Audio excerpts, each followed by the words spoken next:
Channel को subscribe करें और बेल आइकन को प्रेस करें हमारी वीडियो देखने के लिए।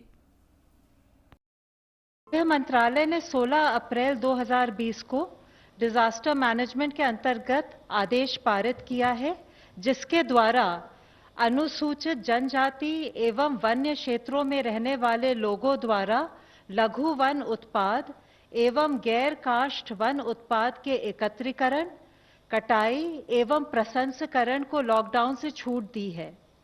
इसके अलावा बांस, नारियल, सुपारी, कोको एवं मसालों की खेती, कटाई, प्रसंस्करण, पैकेजिंग, बिक्री एवं विपणन को भी लॉकडाउन से छूट प्रदान की है।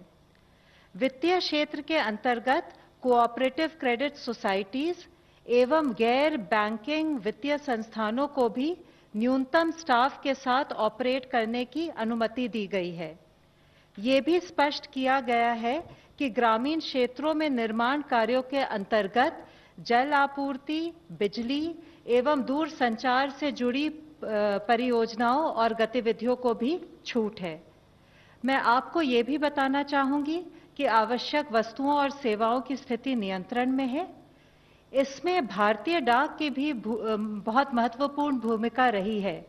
कल हमने संक्षेप में भारतीय डाक द्वारा कोविड-19 के दौरान दिए गए योगदान की चर्चा की थी। आज थोड़ी विस्तृत जानकारी आपके साथ साझा करना चाहूंगी।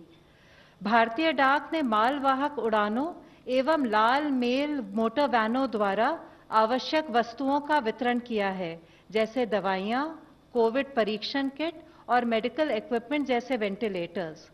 उन्होंने 100 टन से अधिक दवाई एवं मेडिकल इक्विपमेंट अस्पतालों एवं अन्य ग्राहकों तक पहुंचाया है।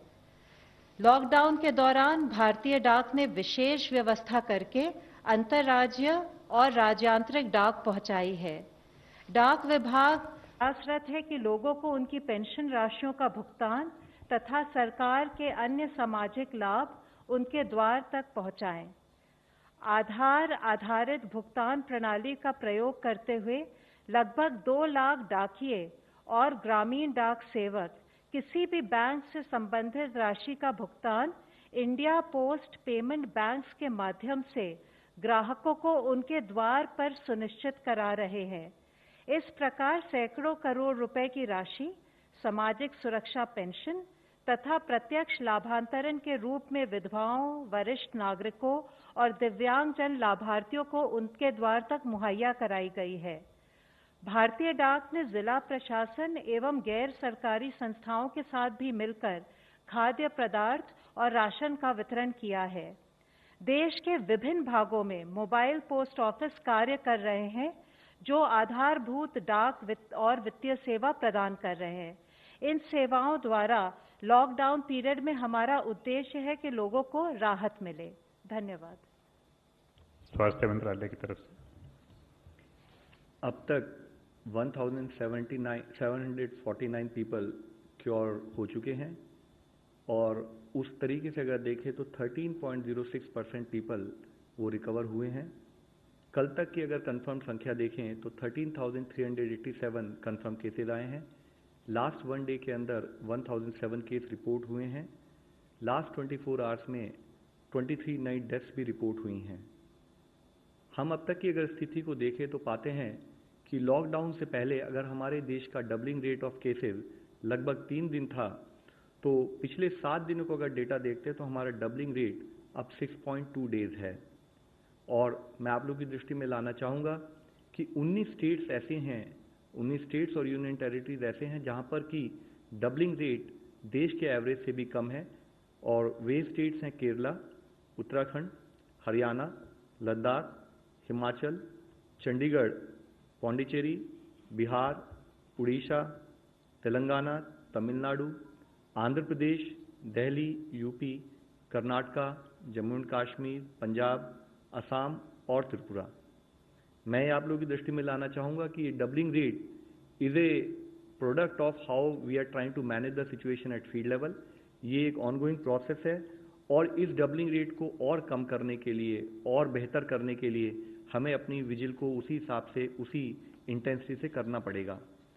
इसी तरह से हमने सिचुएशन को एक और तरीके से एनालाइज किया जिसको हम कहते हैं growth factor. Growth factor calculate किया जाता है कि जो नए केसेस आए हैं उनको उससे पहले वाले दिन कितने केसेस आए थे उसके प्रोपोर्शन में कैलकुलेट किया जाता है। तो अगर हम इस डेटा को भी देखें तो पाते हैं कि अगर हम 1 अप्रैल से 1.2 के एवरेज ग्रोथ फैक्टर को देख रहे हैं, जबकि इससे 2 हफ्ते पहले यही ग्रोथ फैक्टर 2.1 एवरेज था 15 मार्च से 31 मार्च तक, तो हम पाते हैं कि करीब 40% डिक्लाइन हुआ है ग्रोथ फैक्टर में। और ये डिक्लाइन भी तब हुआ है जब एक साथ हम लोग दूसरी तरफ से प्रयत्न करके नंबर ऑफ केसेस जहां पर सैंपल्स कलेक्ट हो रहे हैं, सारी और ILI के केसेस के भी सैंपल कलेक्ट हो रहे हैं, तो हम अपना नंबर ऑफ सैंपल्स देश में बढ़ाते आ रहे हैं।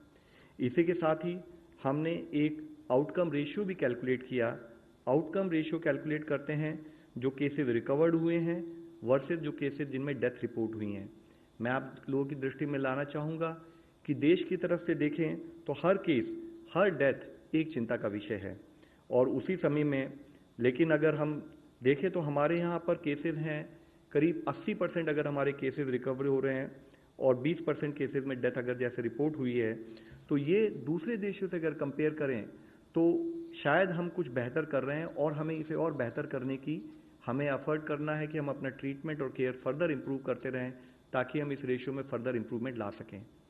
साथ ही 5 lakh rapid antibody test kits सभी राज्यों और जिलों में जहां पर भी हाई केस बर्डन नोट किया गया था वहां वितरित किए जा रही हैं। कल एम्स ने भी कोविड-19 से संबंधित मैकेनिकल वेंटिलेशन मैनेजमेंट पर फिजिशियंस की एक ऑनलाइन ट्रेनिंग को ऑर्गेनाइज किया था। आज माननीय ग्रुप ऑफ मिनिस्टर्स जो हमारे माननीय हेल्थ मंत्री की अध्यक्षता में, उसमें फर्दर रोड मैप लॉकडाउन और एक्सटेंडेड लॉकडाउन की स्थिति में हमारा क्या डायरेक्शन होना चाहिए उस पर एक विस्तृत चर्चा हुई। उसमें मुख्यतः diagnosis, vaccines, drugs, hospital equipment accessories और जनरल वेलनेस से निपटने के लिए साइंस एंड टेक इंस्टीट्यूट जो हैं उनके एफर्ट्स का रिव्यू किया गया। हमारे को यह लड़ाई हर फ्रंटियर पर लड़नी है और फील्ड पर लड़ाई लड़ते हुए एक हमारा फ्रंटियर है साइंस एंड टेक, जिसके द्वारा हमें इस लड़ाई को आखिर में जीतना पड़ेगा।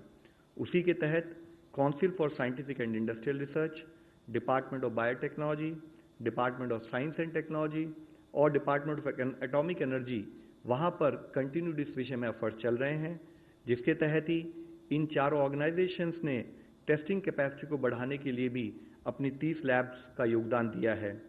हमारे एफर्ट्स प्राइमरीली फोकस्ड हैं न्यू रैपिड और एक्यूरेट डायग्नोस्टिक किट्स बनाने में, जो कि अपना रिजल्ट 30 मिनट में दे सकें।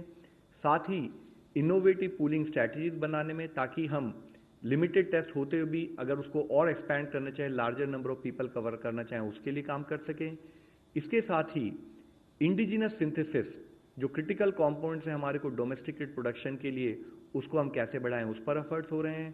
साथ ही वायरल सीक्वेंसिंग, जिसके द्वारा हम एपिडेमियोलॉजी और पोटेंशियली इंपॉर्टेंट म्यूटेशंस को आइडेंटिफाई कर सकें, उस पर काम चल रहा है। इसके साथ ही वैक्सीन डेवलपमेंट की दिशा में inactivated virus, antibodies to measure antigens, monoclonals और RNA बेस्ड वैक्सीन पर भी काम किया जा रहा है। भारत ग्लोबल पार्टनर्स के साथ काम कर रहा है ताकि हम ये सुनिश्चित कर सकें कि हमारी इफेक्टिव वैक्सीन डेवलप की जाएं और हम जल्द से जल्द उसको पब्लिक को मुहैया करा सकें। यह एक टाइम कंज्यूमिंग एफर्ट्स है, लेकिन हमारे सारे एक्शंस इस पर फोकस्ड हैं कि कैसे हम इस प्रोसेस को स्पीड अप करें। इसी के तहत रिकॉम्बिनेंट BCG और माइकोबैक्टीरियम इंडिका स्ट्रेन जैसे इम्यून बूस्टिंग वैक्सीन पर भी काम हो रहा है। कॉन्वलेसेंट प्लाज्मा थेरेपी पर भी कुछ साइट्स पर काम चल रहा है। DBT ने इसके साथ ही लार्ज स्केल एफर्ट्स लिए हैं कि कैसे ह्यूमन मोनोक्लोनल एंटीबॉडीज फॉर कोविड-19 पर काम करें। इसके साथ ही एक और विषय बहुत मुख्य है, वह है कि हम इफेक्टिव ड्रग्स पर भी कुछ काम करें। हमारे सामने वर्तमान में कई पोटेंशियल ड्रग्स हैं, जिसमें से कोई भी अभी फुली प्रूवन नहीं है और उनमें से कोई भी अगर इंडिया में नहीं बनती है तो उस पर भी हमें एफर्ट करने की ज़रूरत है।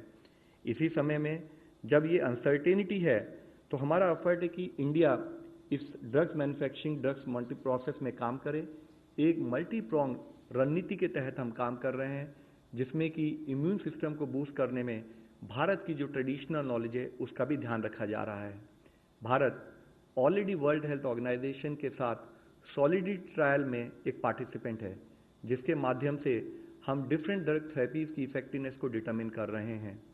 Scientific task force existing drugs को रीइवैल्यूएट कर रही हैं ताकि उनको जरूरत पड़े तो कोविड-19 के लिए रीपर्पस किया जा सके। एंटीवायरल ड्रग्स ने जो कुछ स्टडीज में अब्रॉड में हमें इनिशियल प्रॉमिस दिखाया है, CSR की लैब के द्वारा इन ड्रग्स पर भी काम चल रहा है, जिसमें कि मुख्यतः उमिफेनोफिर और फेविपिराविर ड्रग्स जो हैं उनके इंडिजिनस सिंथेसिस के लिए भी हम कार्य कर रहे हैं।